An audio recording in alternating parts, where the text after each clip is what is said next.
साहब वो तो सभी भूल जाते हैं। आपके नेता को, आपके अध्यक्ष को चिरकुट खा तो आप भी तो भूल गए ना। फरहाद साहब भी भूल गए, आपने पीठ में छुरा घोंपा, तो ये तो भूलने की है। राजनीति चीज ही ऐसी और नेता भी चीज ऐसे ही होते हैं सर। पचा ले गए हैं, गालियां दीजिए और आगे बढ़ते चलिए, ये तो राजनीति का खेल है ना। आपके ऊपर अमल करेंगे चल सन्यासी मंदिर में। मैं वो तो कह रहा हूँ, आपके अध्यक्ष को अगर सपा चिरकुट कह देती तो आप भूल गए। करेंगे आप, कब भेज रहे हैं मंदिर में आप?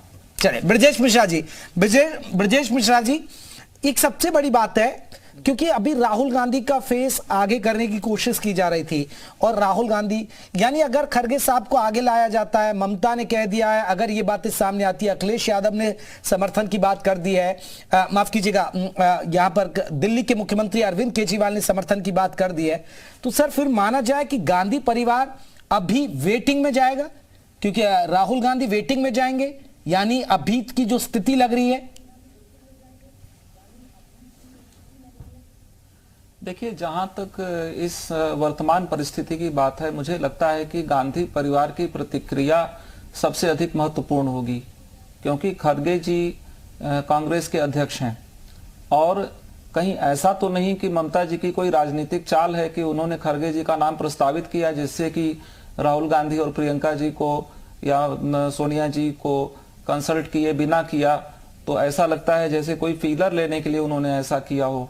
दूसरी एक बात और भी कहना चाहूंगा कि नीतीश कुमार का जो फैक्टर है, जो आरजेडी का फैक्टर है वहां पर लालू का, तो नीतीश जी एनडीए गठबंधन से बाहर ही इसीलिए आए थे कि वो प्रधानमंत्री पद के प्रत्याशी बनना चाहते थे और उन्होंने काफी नेटवर्किंग किया था, काफी यात्राएं की थी और उन्होंने अपनी स्वीकार्यता विकसित करने का प्रयास भी किया था।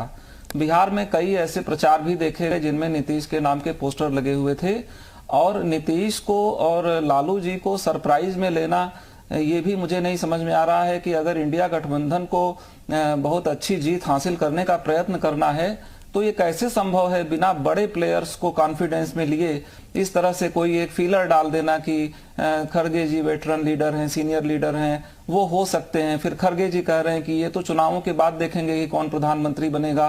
तो अच्छा, एक बात और भी मुझे लगती है कि गांधी परिवार क्षमा करेगा, गांधी परिवार केजरीवाल जी के लिए कोई ऐसी स्वीकार्यता नहीं रखती है।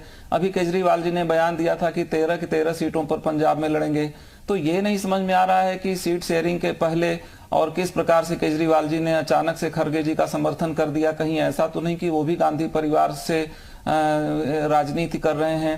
तो ये सब बातें थोड़ी सी जटिल हैं और भी बहुत सारे फैक्टर्स हैं और चुनाव का समय भी अब कम है अगर देखिए तो, और अभी तक प्रधानमंत्री पद का प्रत्याशी कोई सामने नहीं आया है।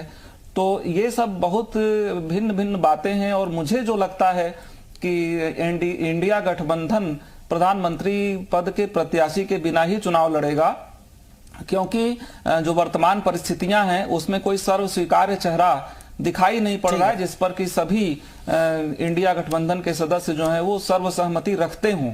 तो ऐसी परिस्थिति में ये सब बातें बहुत ही पूर्व परिपक्व हैं। और चलिए, ये एक बड़ी बात है और अभी आ रहे हैं लौट के हम सर। एक बड़ी खबर बता दें, इंडिया बैठक पर ही जुड़ी है। बीजेपी ने तंज कसा है, फोटो सेशन की चौथी बैठक थी। गिरिराज सिंह ने कहा है पीसी में लालू नीतीश मौजूद नहीं थे, गठबंधन पूरी तरह से फेल है। तो बीजेपी के वरिष्ठ नेता गिरिराज सिंह बिहार से आते, उन्होंने तंज कसा इस बैठक पर कि फोटो सेशन के लिए बैठक थी, पूरी तरह फेल है। हिलाल साहब पहले बाइट सुना देते, क्या कुछ कहा है पहले, फिर हिलाल साहब से रिएक्शन लेंगे। कुछ नहीं था, फोटो सेशन का चौथा मीटिंग थी। अच्छा फोटो सेशन हुआ और उसमें सबसे बड़ी बात हुई कि लालू जी और नीतीश जी प्रेस कॉन्फ्रेंस में भी नहीं रहे, बायकट करके निकल गए। अब क्या होगा उस इंडी का गठबंधन का? वो गठबंधन टोटल फेल है। वो बस खाओ पियो फोटो खिंचाओ जाओ। तो सर फोटो सेशन था हिलाल साहब। देखिए, भारतीय जनता पार्टी जो है उसके लिए फोटो सेशन कितना महत्वपूर्ण है ये उत्तर प्रदेश के लोग बहुत अच्छे से जानते हैं।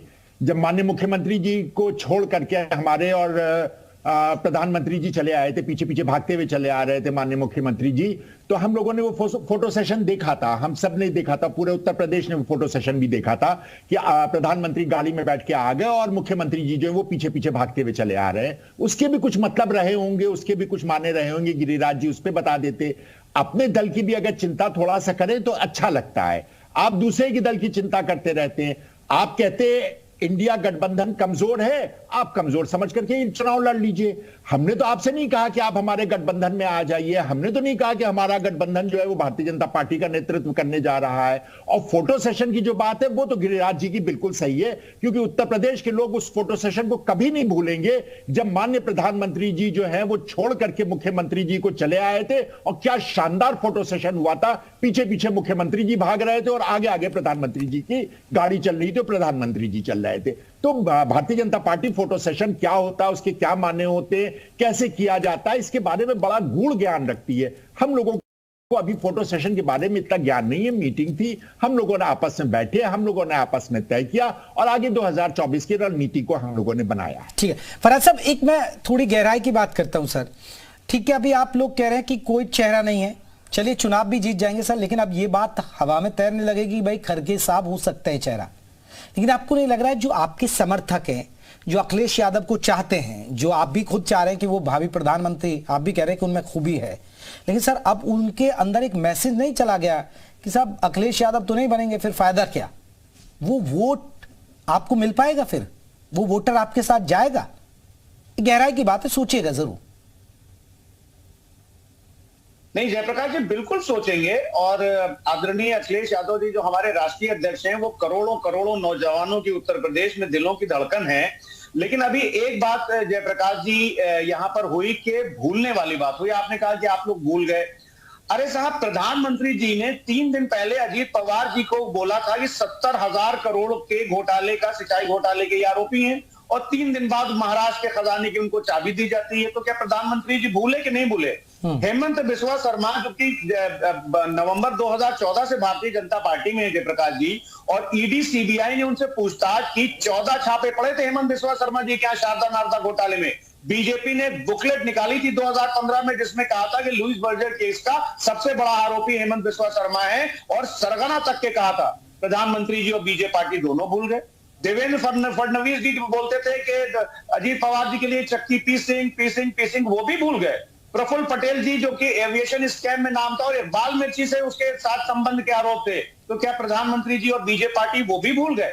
ऐसी एक लंबी लॉन्ड्री लिस्ट है। लेकिन मैं फिर बोल रहा हूं कि हम लोग समाजवादी पार्टी हो चाहे इंडिया गठबंधन के और घटक दल हो, हम लोग भारतीय जनता पार्टी जो बीजेपी पार्टी है, बीजेपी पार्टी को हटाने के लिए हमको कोई कुर्बानी देनी पड़ी। मैं वही तो पूछ रहा हूं सर, वो फॉर्मूला तो बताइए ना सर, वही तो फॉर्मूला कि आप इनको कैसे हराएंगे जब आपके अखिलेश यादव को यानी साइकिल को, समाजवादी पार्टी को क्यों आप वोट देंगे?